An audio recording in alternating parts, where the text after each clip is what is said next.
What's going on, guys? Fikod here. Welcome to today's Destiny video. Today's video is going to be a big and bulky video, so if you're new around here I would say bear with me. This is going to be a rambly one. That's because my big and bulky series is a series of videos I do when I feel it's relevant. I will do an in-depth topic discussion. Today we're going to be talking about Age of Triumph. Now, was it good? Was it a success? Was it bad? We're going to be discussing all those things. We're going to talk about the quest, we're going to be talking about the new raids, some of the new loot. It's going to be quite a long one, so bear that in mind before you get started. Now, I know there is some more content still to come with Age of Triumph. You know, we still have 2 raids left, but I thought it is appropriate to make it now. We've essentially had the majority of the changes. Like I said, we still have new armor to come, but I feel we've got the bulk of it now, and I want to talk about it while it's still relevant.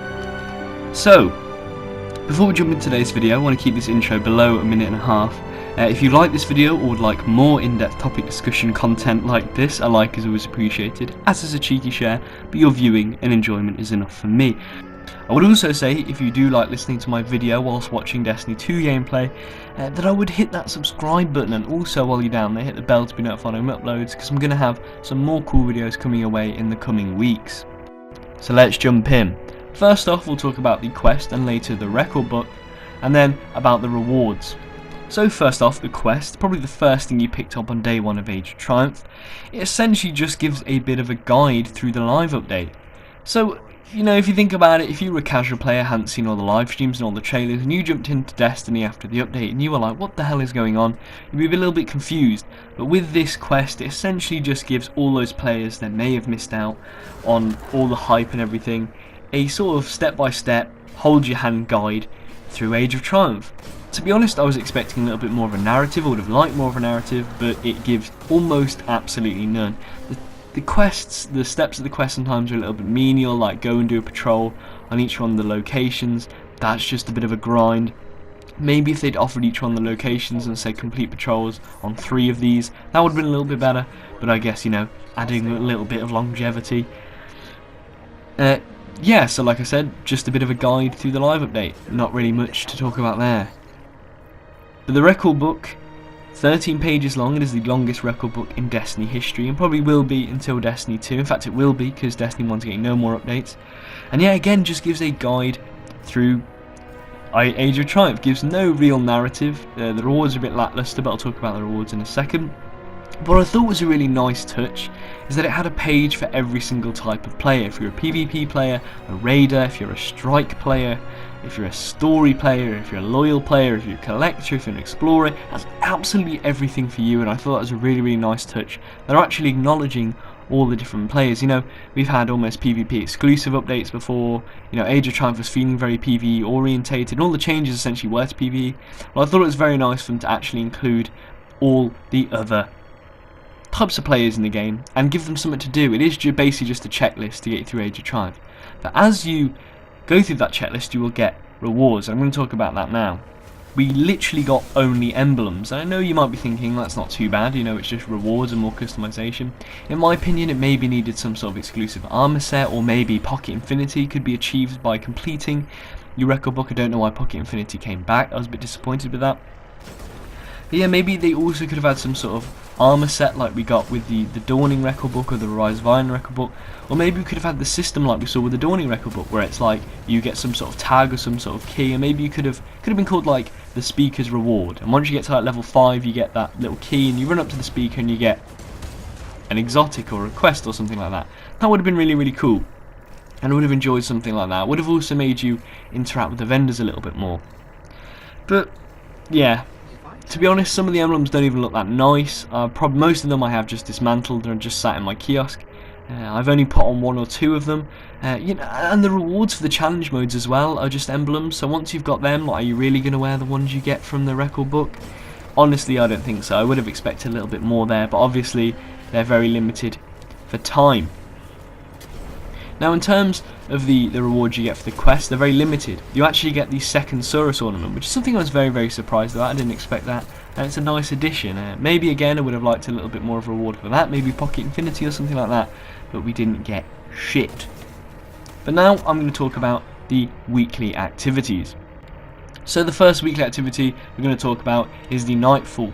The reason being, they added the Daybreaker modifier. very fun. Not really much to say on that really. It was just a bit of fun. We haven't had it since Age of Triumph launch. You probably won't get it for a couple of weeks now, but yeah, it gave me an incentive to go back and play Nightfall, something I haven't done since I got the Icebreaker, and I found it very fun. They were less of a grind. You could go in with friends and just talk. And yeah, it was just a bit of fun, and it's nice to just have another relevant modifier. Now we're going to talk about weekly story missions, or the weekly story playlist, something the community were asking for ages. It was a very nice addition to the game. To be honest though, am I really going to play them after playing them once? I don't think so. I know some of you guys might, and that is great that they made it relevant and gave us something more to play. But it was actually really fun when I first jumped into Age of Triumph. It was one of the first things I played, and it was really cool going back and playing story missions that I just have not played since the start of the game, and it was genuinely a trip down memory lane, and I did enjoy it. It had a good amount of nostalgia, and it's, yeah, literally playing stuff I haven't almost for 3 years now. But also, another weekly featured activity we got was Prison of Elders, and unfortunately I'm very disappointed with this. Got no new rewards for Prison of Elders. All that happened to it, genuinely, is they carbon copied it and put it up to max level. That might not sound so bad, but to be honest, it's probably been a year since I've played Prison of Elders, or Challenge of Elders rather, as it's called now. But it really doesn't feel fresh. Once you've got past that 10 minutes of nostalgia, it literally feels like you played it yesterday. And I'm really sad they didn't introduce maybe one new boss, or 2 new bosses, or even just some sort of new mechanic for a couple of the bosses, or even a new gun. Maybe even Pocket Infinity, which I keep mentioning. They could have thrown that as an exclusive reward or a chance to drop. They did nothing, and I was just really disappointed, and it's very pointless, to be honest. But I do suppose it's good that it's relevant again. And now I'm going to talk about what I hope at least, or assume at least, that you guys have all been waiting for.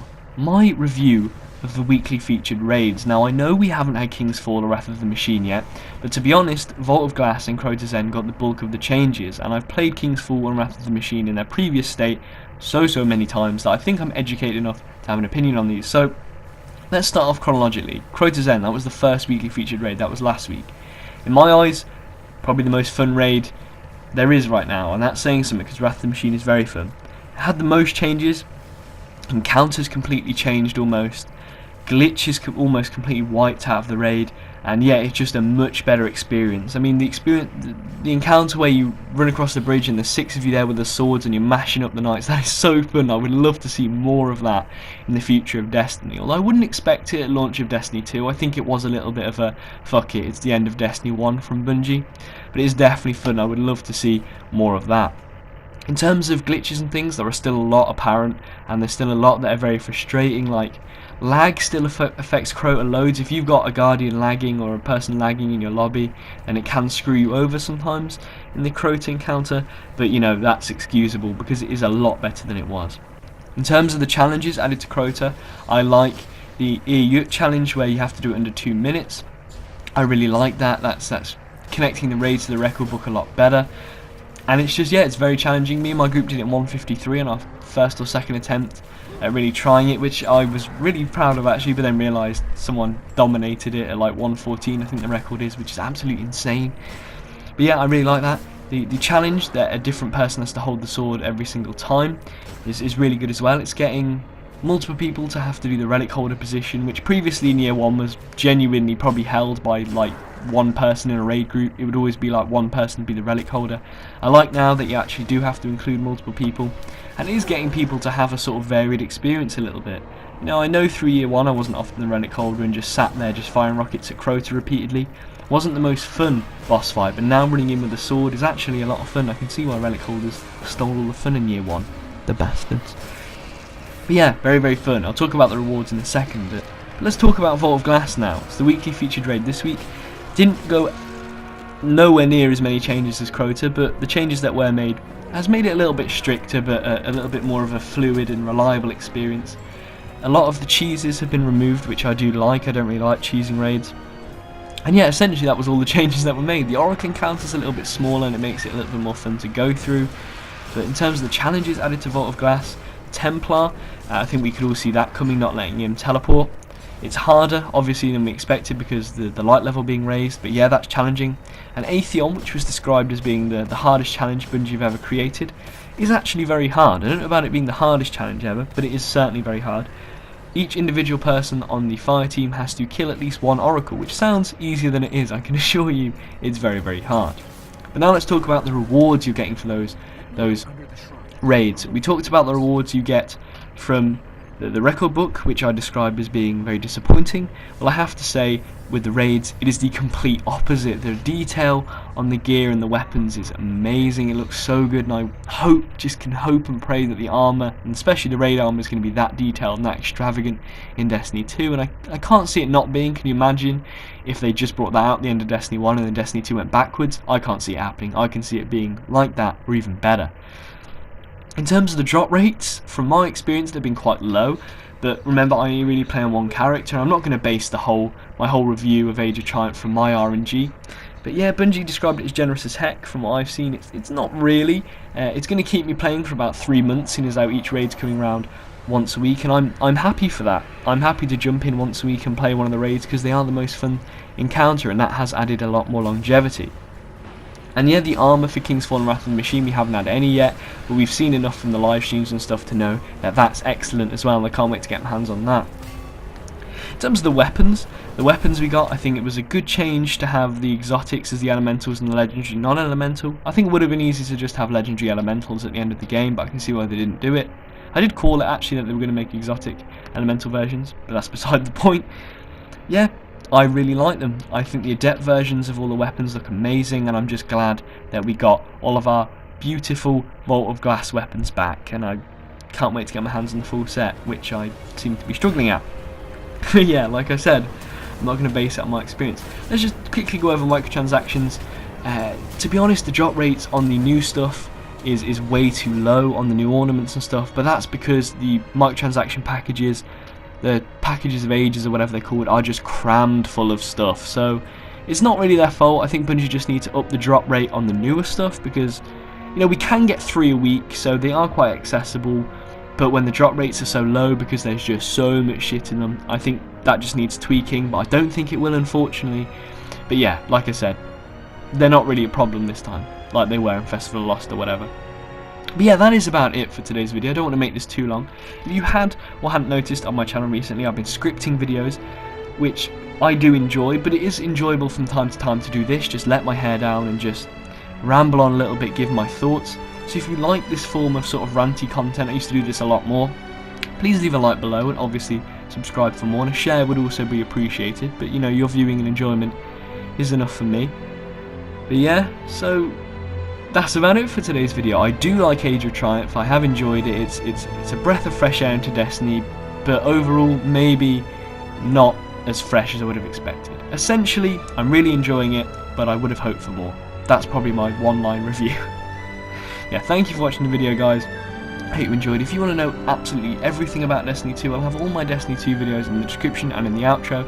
And if you just want some other Destiny content, some glitch videos and stuff, I do recommend you give my channel a little peek and then check out some of the content on there. And if you like it, like I said, hit that subscribe button. I may also recommend, while you hit that subscribe button, hit the bell and to be notified on my uploads so you don't miss a thing. So I'm going to have a lot of cool videos coming your way in the coming weeks. But I've been Fikod the Man. Until the next one, guys. Bye-bye.